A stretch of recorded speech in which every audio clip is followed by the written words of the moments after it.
வணக்கம் friends, welcome to father சமையல். இன்னைக்கு நம்ம சேனலில் மருதாணி 1 மணி நேரத்தில் சூப்பராக சவக்கிறதுக்கு ஒரு செம்மையான டிப்ஸ் தான் உங்கள் கூட ஷேர் பண்ணிக்க போகிறேன். ஸோ நிறைய பேருக்கு வந்து பார்த்திங்கன்னா மருதாணி ரொம்பவே சேராது, சளி பிடிக்கும். அந்த மாதிரி பிரச்சனை இருக்கிறவங்களுக்கு ஜஸ்ட் 1 மணி நேரத்தில் நல்ல செக்கச்செவியல்னு சவக்கிறதுக்கு சூப்பரான டிப்ஸ் தான் இன்றைக்கி பார்க்க போகிறோம். அது மட்டும் இல்லாமல் சில பேருக்கு மருதாணி சிவக்காத கைகளையும் சீக்கிரமாக சிவக்க வைக்கிறதுக்கான சூப்பரான டிப்ஸும் இதில் இருக்குது. மறக்காமல் பாருங்கள். வீடியோ பார்க்குறதுக்கு முன்னாடி சப்ஸ்கிரைப் பண்ணிக்கோங்க. ஃபஸ்ட்டு நம்ம மருதாணி இலைகள் எடுத்துக்கலாம். மருதாணி இலைகளை நல்லா இந்த மாதிரி கழுவிட்டு கொஞ்சம் வடிச்சிட்டு இதை நம்ம அரைக்க எடுத்துக்கலாம். எப்போவும் நீங்கள் அரைக்கிறதுக்கு இந்த மாதிரி சின்ன மிக்சர் ஜாரை எடுத்துக்கோங்க. அதை நல்லா நைஸாக அரைக்கும். இப்போது 2 கைப்பிடி அளவுக்கு எடுத்து உள்ளே திரிச்சு வச்சுக்கோங்க. இதை ஒரு பல்ஸ் பண்ணி முடிச்சதுக்கப்புறம் பார்த்தீங்கன்னா இந்த மாதிரி தான் இருக்கும். தண்ணி கொஞ்சம் கூட சேர்த்துறாதீங்க. நம்ம அலசின தண்ணியே போதுமானதாக இருக்கும். அடுத்த இதில் நான் 10 கிராம்பு எடுத்திருக்கேன். ஒரு சின்ன சைஸ் புளி எடுத்திருக்கேன். இது ரெண்டுமே பார்த்தீங்கன்னா பர்ஃபெக்டான கலர் கொடுக்கும். இப்போ இதோட இன்னுமே 2 கைப்பிடி அளவுக்கு நான் மருதாணி இலைகளை வச்சுருக்கேன். கவனமாக பாருங்கள், கொஞ்சம் கூட நான் இந்த நேரத்தில் தண்ணி சேர்க்கலை. இப்போ இதையும் ஒரு டைம் பல்ஸ் பண்ணி எடுத்துக்கலாம். இப்போ நல்லா பல்ஸ் பண்ணி எடுத்ததுக்கப்புறம் தண்ணி நம்ம இப்போ சேர்த்துக்கலாம். ஒரே ஒரு ஸ்பூன் அளவுக்கு மட்டும் தண்ணி சேர்த்துக்கலாம். ஸோ இந்த மாதிரி அளவுக்கு தான் நம்ம தண்ணி சேர்த்து அரைக்கணும். டோட்டலாக நான் இந்த முழு மருதாணி அரைச்சிக்கிறதுக்கு 4 ஸ்பூன் அளவுக்கு மட்டுமே தான் தண்ணி சேர்த்தேன். ஸோ நம்ம அரைச்சி முடிக்கும் போது பாருங்கள், இந்த மாதிரி கெட்டியாக விழணும். இந்த பக்குவத்தில் இருந்தால் பார்த்தீங்கன்னா உங்களுக்கு ஓடாது, தண்ணி மாதிரி ஓடாமல் கையில் ரொம்ப நேரம் ஒட்டி பிடிக்கும், கலருமே நல்லா வரும். இப்போ இது எல்லாத்தையும் நான் வலித்து ஒரு பாத்திரத்தில் எடுத்து வச்சுக்கிறேன். ஸோ நமக்கு மருதாணி ரெடி ஆகிடுச்சு. நான் ஃபுல் அண்ட் ஃபுல் ஸ்பூன் வச்சு தான் வலித்தேன். கடைசியாக கொஞ்சமாக நான் அந்த மிக்ஸி ஜாரில் இருக்கிறது தான் வலித்தேன். அதுக்கே கலர் எவ்வளோ சேஞ்ச் ஆகிருக்கு பாருங்கள்.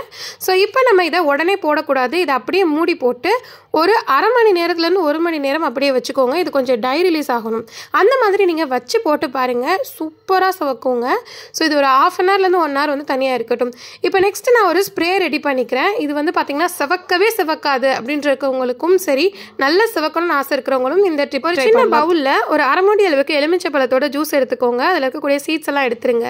இதில் 1லேருந்து 1.25 ஸ்பூன் அளவுக்கு சர்க்கரை சேர்த்து நல்லா கரைச்சி எடுத்துக்கோங்க. இப்போ நல்லா ஓரளவுக்கு கரைஞ்சதுக்கு அப்புறமா ஒரு 1/4 டம்ளர் அளவுக்கு மட்டும் இதில் தண்ணி சேர்த்துக்கோங்க. இப்போ இந்த சொல்யூஷனை நம்ம நல்லா கரைச்சி எடுத்துக்கிட்டு ஒரு ஸ்ப்ரே பாட்டிலில் போட்டு எடுத்துக்க போகிறோம். இதை எப்போ யூஸ் பண்ணணும் அப்படின்றத நான் சொல்கிறேன். நம்ம மருதாணி வைக்கிறதுக்கு அப்புறமா, அதாவது லைட்டாக காயும் இல்லையா, அதுக்கப்புறமேட்டு தான் நம்ம இந்த ஸ்ப்ரேவை யூஸ் பண்ண போகிறோம். நல்லா இதை குலுக்கி வச்சுட்டு தனியாக எடுத்து வச்சுக்கோங்க. இது மெஹந்தி நீங்கள் போடும் போது, அதாவது மெஹந்தி கோன்லாம் போடுவோம்ல, அப்போ கூட இந்த ஸ்ப்ரே நீங்கள் சூப்பராக யூஸ் பண்ணிக்கலாம். இப்போ கிட்டத்தட்ட 1 மணி நேரம் ஆயிடுச்சு. இப்போ பாருங்கள், நம்ம அரைச்சி வச்ச மருதாணியோட கலருமே லைட்டாக டார்க்காக இருக்கும். ஸோ இந்த மாதிரி டார்க் கலராக மாறினதுக்கு அப்புறமேட்டு நீங்கள் மருதாணி போட்டிங்கன்னா நல்லாவே சவக்கும். ஸோ மேலே இருக்கக்கூடிய லேயருக்கும் உள்ளே இருக்கக்கூடிய லேயருக்கும் நிறைய டிஃப்ரென்ஸ் இருக்கும், உங்களுக்கு பார்த்தா தெரியும். ஸோ உங்களுக்கு வீடியோ கேமராவோட நேரில் பார்க்கும்போது இன்னுமே நல்லா டிஃப்ரென்ஸ் தெரியும். ஃபஸ்ட்டு உங்கள் கை செவக்காது அப்படின்னு இருந்ததுன்னா இந்த மாதிரி கொஞ்சமாக ஆக்ஸ் தைலம், அந்த கோடாரி தைலம்னு சொல்லுவாங்க இல்லையா, அந்த தைலத்தில் ஒரு ட்ராப்போ அல்லது ஏலகிரி யூக்கலிப்டஸ் ஆயில் இருக்கு இல்லையா, அது ஒரு ட்ராப்போ சேர்த்து நல்லா உள்ளங்கையில் தடவி விட்டுக்கோங்க. இது மருதாணியை ரொம்பவே சூப்பராக செவக்க வைக்கோங்க. இது கட்டாயம் ட்ரை பண்ணி பாருங்கள். உங்களுக்கு நார்மலாக செவந்துரும் அப்படின்னா நீங்கள் இந்த டிப் நீங்கள் ஸ்கிப் பண்ணிக்கலாம். இப்போ உங்களுக்கு விருப்பமான முறையிலையோ டிசைன்லையோ நீங்கள் தாராளமாக எப்படி வேணாலும் இந்த மருதாணியை யூஸ் பண்ணிக்கோங்க. பாத்திரத்தில் தண்ணி வச்சு லைட்டாக தட்டி கொடுக்கறதுக்கு யூஸ் பண்ணிக்கோங்க. ஈஸியாக உங்களுக்கு இலகலாகும். ரொம்ப அதிகமாக தண்ணியும் போட்டிங்கன்னா வலிஞ்சு ஓட ஆரம்பிச்சிடும். இப்போ நான் ஒரு கைக்கு இந்த மாதிரி ஃபுல்லாக மருதாணி வச்சேன். மருதாணி வைக்கும் போது என் கை சூப்பராக செவந்துருச்சு. ஸோ அதே மாதிரி பாப்பாக்குமே வச்சேன். வைக்க பார்த்திங்கன்னா என் கையும் சூப்பராக செவந்துருந்துச்சு. கொஞ்சம் நேரம் கழிச்சு, ஒரு 1/2 அன் ஹவர் கழிச்சு பார்த்திங்கன்னா அதோட மேல் லேயர், நம்ம போட்ட மருதாணியோட மேல் லேயர் காய ஆரம்பிச்சிடும். ஸோ கீழே விழுற மாதிரி இருக்கும் இல்லையா, அப்போ இந்த ஸ்ப்ரே பாட்டிலில் நம்ம வச்சு இந்த ஸ்ப்ரேவை லைட்டாக அடித்து கொடுத்துக்கலாம். இது இன்னுமே அதை மாய்ஸ்டர் ஆக்கிட்டு கீழே விழாமல் பார்த்துக்கும். ஸோ உங்களுக்கு நல்லா ஒட்டி பிடிச்சிக்கும். இதில் நம்ம சேர்த்துருக்க பொருளும் பார்த்திங்கன்னா டார்க் ஸ்டெயினுக்கு ரொம்பவே ஹெல்ப் பண்ணும். அதுக்கப்புறம் நானுமே போட்டுட்டேன்.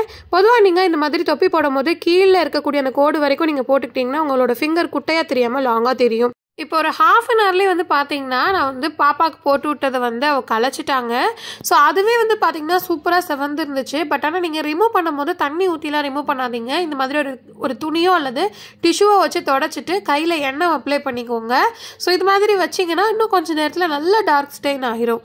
நான் டோட்டலாக 1 hour கழிச்சு தான் வந்து இதை வந்து ரிமூவ் பண்ணினேன். அதுக்கு முன்னாடியுமே வந்து பார்த்திங்கன்னா லைட்டாக அதை ஸ்ப்ரேவும் பண்ணியிருந்தேன். ஸோ 1 மணி நேரத்துலேயே நல்ல ஒரு சூப்பராக வந்து காஞ்சிருந்துச்சு. மெதுவாக கையை வச்சே எடுங்க, தண்ணி எதுவும் போட்டுறாதீங்க. ஸோ இந்த மாதிரி ரிமூவ் பண்ணதுக்கு அப்புறமேட்டு கொஞ்சமாக ஆயில் வச்சு அப்ளை பண்ணி எடுத்துக்கிட்டிங்கன்னா உங்களுக்கு ஸ்டெயின் ரொம்பவே சூப்பராக காமிக்கும்.